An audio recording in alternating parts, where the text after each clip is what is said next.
بسم الله والحمد لله والصلاة والسلام على رسول الله. There is a saying that both lay people and knowledgeable people have.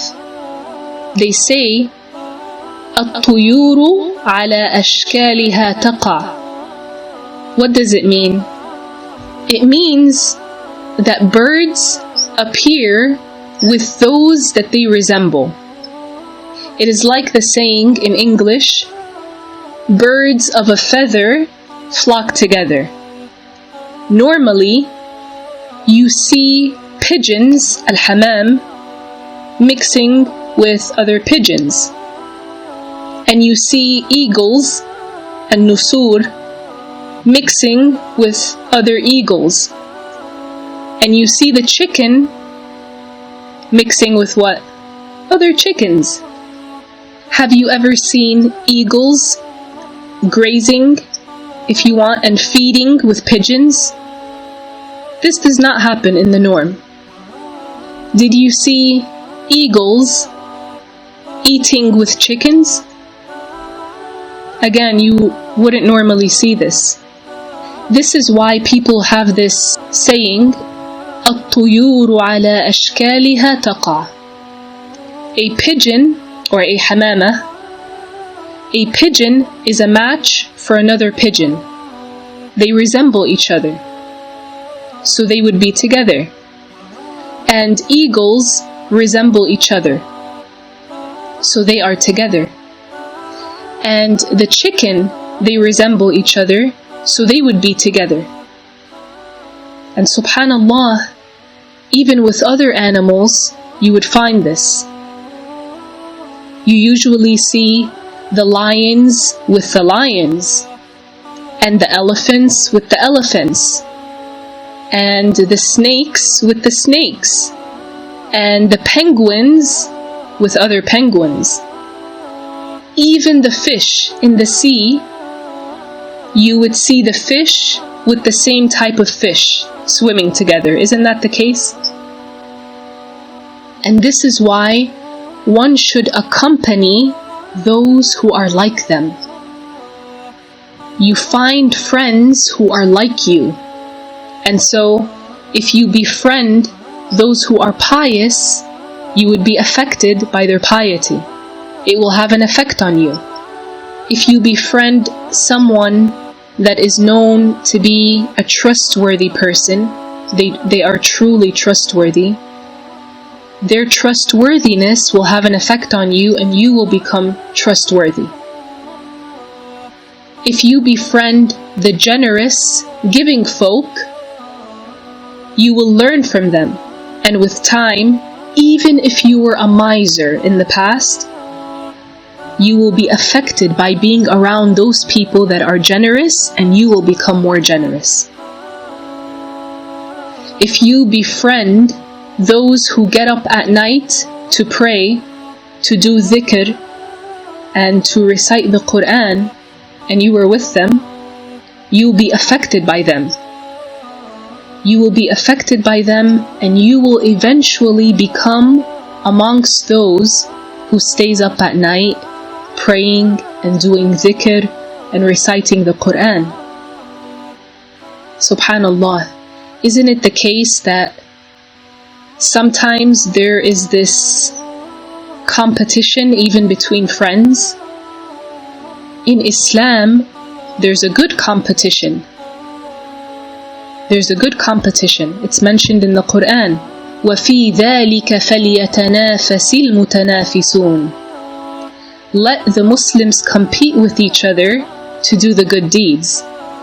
But if you befriend someone that talks about money all the time, and talks about what they're going to buy, what they bought already, what they have in their home, with time, that's going to have an effect on you, and you're going to start wanting to compete with that. And so you're going to want more money, and want more things in your home, and want to have certain things and be a certain way. It's going to add that element of competition in your life in this way. But if you befriend those who do a lot of dhikr, for example, that will have an effect on you with time. And when I mean befriend, I don't mean you meet up with them one time or you speak to them one time. A friend is a person that you might see regularly, you might see once a week, you might see once a month, but it's a friend. It's an ongoing friendship. That will have an effect on you, and you will have this urge in you to want to do more dhikr, because your friend does a lot of dhikr.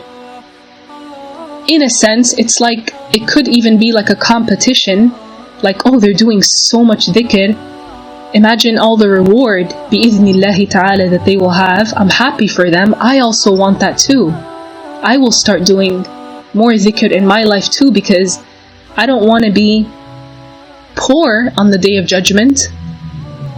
Yani poor, I mean without any good deeds. Not having much reward in the hereafter. You don't want to be poor, not that kind of poor. So if a person befriends someone who gives a great importance to the religious knowledge and to attending lessons, and this person attends the sessions of knowledge consistently, then befriending this person will have an effect on you. And with time, you will also start attending these beneficial Islamic knowledge sessions. You will have more to say to your friend about the religious knowledge. They're always talking about the religious knowledge. Now you can both engage in a conversation about the religious knowledge. And of course, a person should be sincere. Yani the one who is insincere, he or she is a fool. They are a fool. They fall into a major sin and they have lost the opportunity of gaining a high status from Allah and the reward. As for if you befriend other than these types of people, like the major sinners, the idlers, al-battaloon, yani those who are idle, or alcohol drinkers, or those who show no care for prayer or worship, then many people have become negatively impacted by being around such people, to the extent that some have left out praying. They used to pray, and then they started spending time with people like that, who don't pray, who don't give importance to the worship and obedience of Allah, major sinners. Then they also became major sinners, and they left out praying. Some used to fast, and after befriending such people, they stopped fasting. How many people, for example, had a good habit of fasting every Monday and Thursday because it's sunnah, and then after befriending certain people who don't fast Monday and Thursday, they stopped fasting Mondays and Thursdays. They were affected. How many people get affected by the friends and the people that they keep around them? We get affected by that. Most people get affected heavily by this.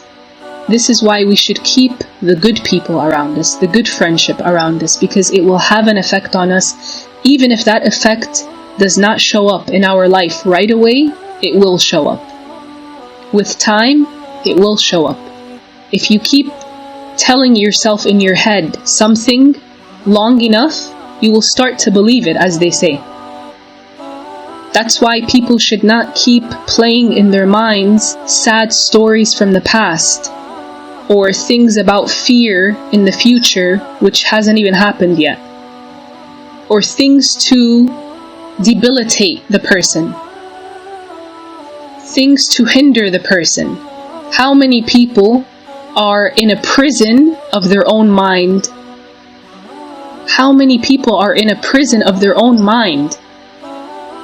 Because in a sense, they have befriended, they have kept around and associated with these bad thoughts every day. They wake up in the morning, they have these bad thoughts. They are thoughts that hold them back. They are like in a prison.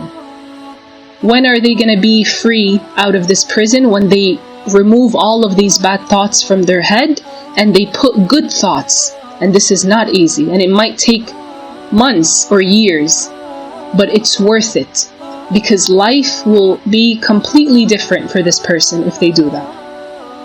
So there are people that would keep not just bad thoughts, but bad people around them, and after some time they start adopting the habits and the sayings and doings of those people.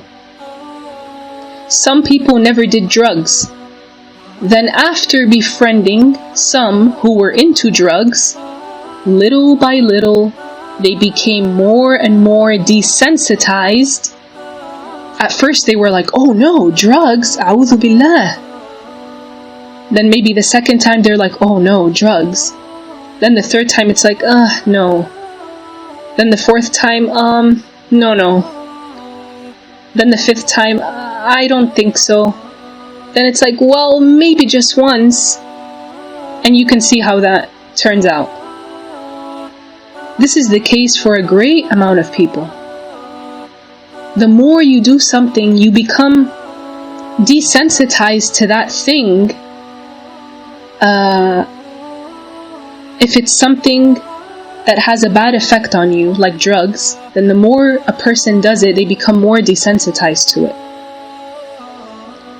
Imagine how a woman feels when she takes off her hijab and she goes out into public for the first time. She's not going to feel good. If she was a muhajjaba before, she was someone that wore the hijab, then she goes out. She will feel shy, maybe 𝗲𝗲𝗃𝗀𝗶𝗴𝗶cie as if she's naked. And she will feel something big is missing, right? Then the second time, then the third time.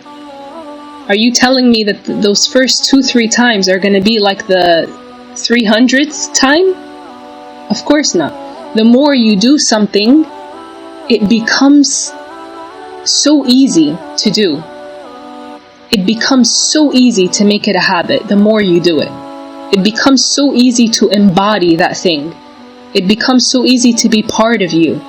That's why the thoughts that you put in your head and you think about, you need to be very careful. They can destroy you, these bad thoughts, or they can make you more determined, more motivated, more hopeful, but it's up to you how you want to use your thoughts. Each person has this choice, but we need to know that we are making this choice. There are some people, they got mixed up with some so-called friends that were drinking alcohol and engaging in zina, fornication, a'udhu billah, and other than that. And so what happened to these people? Little by little, they also started drinking alcohol, committing zina, doing these bad things that others do. This is why the people of knowledge, they said, الصاحب ساحب إما إلى الجنة وإما إلى النار فاصحب من ينهضك حاله. They said, the friend is a puller, literally. الصاحب ساحب, literally the friend is a puller, someone who pulls you either to paradise or to hellfire. So befriend someone whose situation lifts you up, meaning someone whose situation would have a good effect on you in such a way that it helps you to reach the high levels of piety and goodness. Being around them supports you and aids you to become more accepted by Allah. If you find someone like this, then hold on to them tightly and adhere to them, and show respect to them, and mix with them and remain in their companionship. For they will be a reason for you to reach success and to reach the high levels of acceptance to Allah the Exalted, insha'Allah. For our Shaykh, Ash-Shaykh Abdullaah Al-Harariyy, raDiyallaahu ta'ala anhu said, لا تصاحبوا إلا إنسانا يساعد على الدين. He said, do not befriend except a person who aids you religiously. Let us all think about this and assess our friendships and see who truly aids you religiously and who does not, and move forward with those who are benefiting you and aiding you in religion. For it is with these ones that you will find success. بإذن الله تعالى, and Allah the Exalted knows best.